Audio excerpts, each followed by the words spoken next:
రైస్కు కావాల్సిన పదార్థాలు: బీరకాయ ముక్కలు, ఈ అలసంద గింజలు, టమోటా, మసాలాకు కావాల్సినవి ధనియాల పొడి, కారం పొడి, తెల్లగడ్డ, వేరుశనగ పప్పులు ఇప్పుడు మిక్సీ జార్లో వేసుకొని గ్రైండ్ చేసుకున్నాము.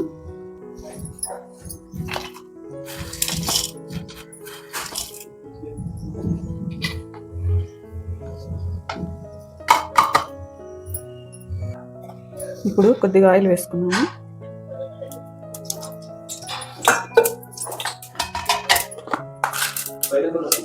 శనగగింజలు, ఆవాలు, జీలకర్ర, కరివేపాకు.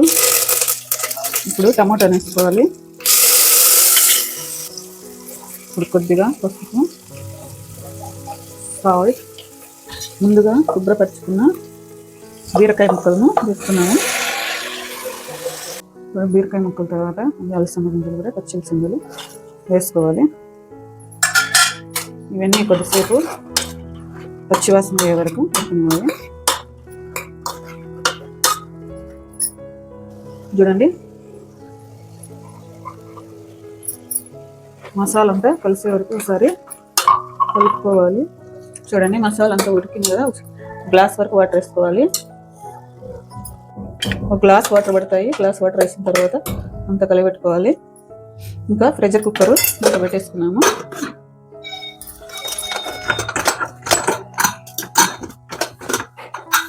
ఇప్పుడు చూడండి, ప్రెషర్ కుక్కర్లోని చూడండి వాటర్ కరెక్ట్గా సరిపోయాయి. ఇంకా కొద్దిగా సాల్ట్ చూసుకొని వేసుకోవాలి. ఇప్పుడు చూడండి, కర్రీ అంతా ఒక బౌల్లో వేసుకున్నాము.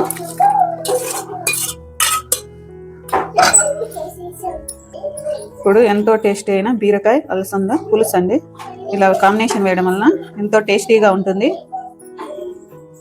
ఇది రోటీలకి, చపాతీ, అన్నంలకి ఎంతో టేస్టీగా ఉంటుంది. ఒకసారి ట్రై చేసి చూడండి.